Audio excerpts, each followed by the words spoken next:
那些登上过月球的宇航员，他们到底看到了什么？其实登上月球的人呢还是蛮多的，每一次的宇航员都不一样。大家也都知道，为了证明人类去过月球， NASA 发射了一颗月球勘测轨道飞行器。这个飞行器呢，在2011年的时候超低空围着月球飞行，拍摄了非常多的照片。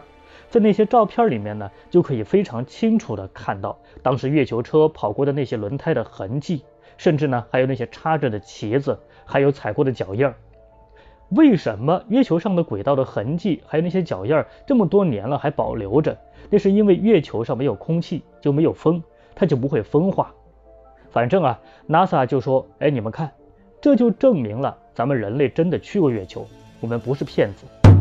当时呢，这个视频信号是从月球发到这个澳大利亚，然后再从澳大利亚发到美国，最后呢，美国再发放到各个国家电视台。然后呢，全世界呢有很多的无线电的发烧友，他们就拿着自己的设备去窃听这个信号，然后就有人还真的捕获到了一段没有放在电视上播的信号，就是阿姆斯特朗啊，他突然间说了一句什么，什么？你看那是什么？然后地面站呢就问怎么了？怎么了？你看到什么了？阿姆斯特朗说，好大，真是不可思议啊！有别的宇宙飞船在火山口的边缘附近，好像他们正在看着我们这边，是圆盘形的。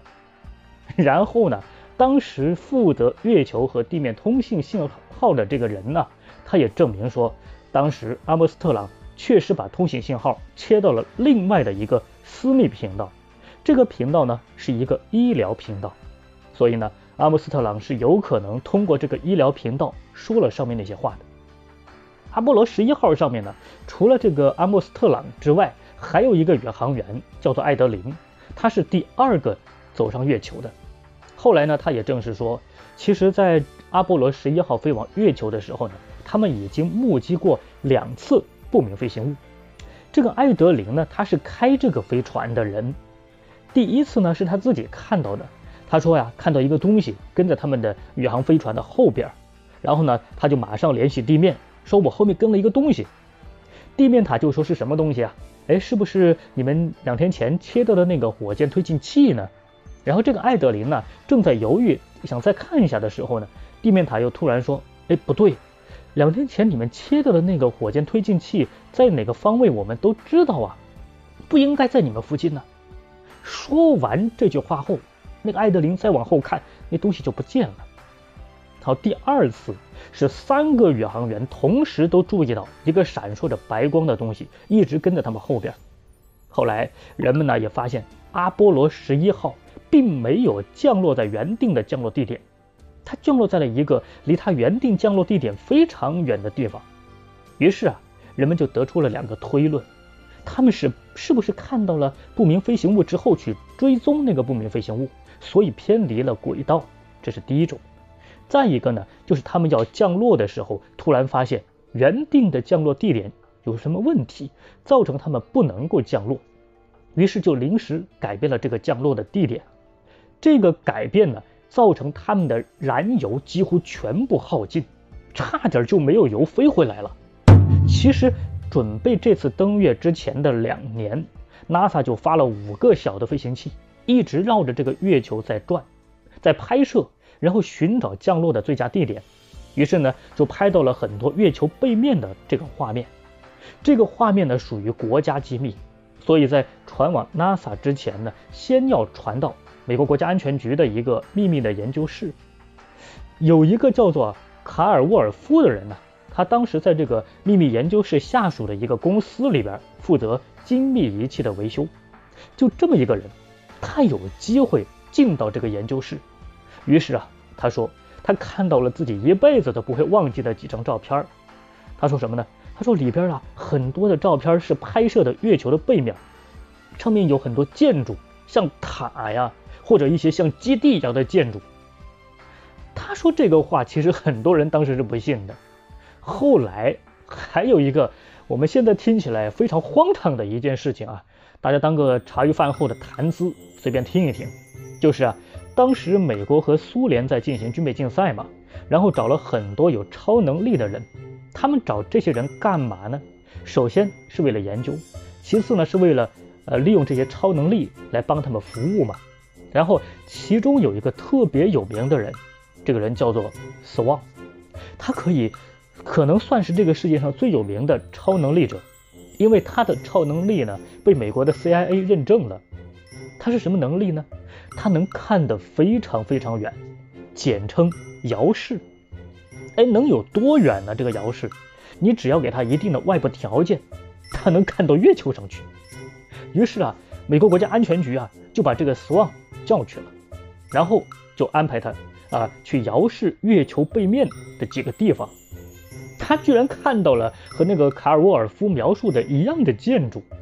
然后他在遥视的过程中突然说了一句，他说他看到那些建筑里边有什么东西在回看他。于是美国吓一跳，就立刻让他终止了遥视这个事情。这个事情呢是这个斯旺他自己说的，当然也有猜测啊，是美国政府让他说的，因为当时和苏联在竞争嘛。好，这些传说我们暂且不谈，我们现在回到一个非常核心的问题上。按照科技发展的速度来看，50年前就登上了月球，那现在你就算是直接开通了地月旅游航线，我觉得都应该说得过去，是吧？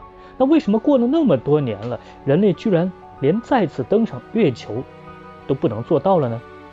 那美国呢，其实在这个问题上也是有回答的。美国说呀，其实不是不想登，也不是不能登，只是登月太花钱了。当时这个阿波罗计划呢，花掉了1260亿美金，在当时啊，而且呢，这还不仅仅是钱的问题，是现在没有技术了。他们说，当初登月的技术呢，早就已经销毁了。这个话呢，是美国一个非常著名的宇航员叫唐纳德·佩迪特他说的。他说啊，我也非常想去月球，但是说实话，美国现在根本没这个技术。这个50年前的这些登月的技术啊，随着时代的进步，很多技术被认为已经没用了，于是就一点一点的销毁掉了。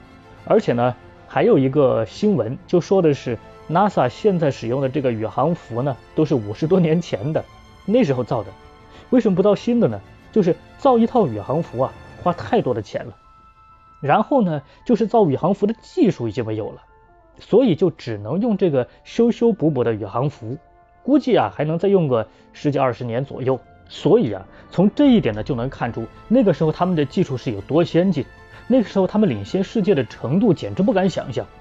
大家可能觉得啊，咱们现在也经常发卫星到太空上，所以呢月球可能也就远一点，那就稍微发远一点就行了。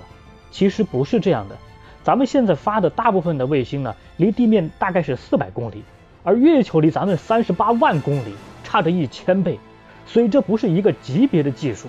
而且你到了月球着陆了之后啊，你还得从月球再发射回来，所以这个是非常难的一个技术。最后呢，还有一个有意思的事情，大家也当一个谈资听一听啊，就是阿波罗14号的一个飞行员，他也是登陆过月球的，叫爱德华。这个人呢，他在参加2008年英国的一个广播节目的时候爆料，他说呢，其实这个外星人是有的，60多年前就访问过地球了，而且所有的宇航员在登月之前呢，都接受过关于这个外星人的说明。所以他说啊，只要是宇航员呢，都是知道有外星人的。好，能看到最后的朋友呢，我相信咱们都是有独立且健全的认知体系的。欢迎大家理性评论，一起探讨，下期再聊。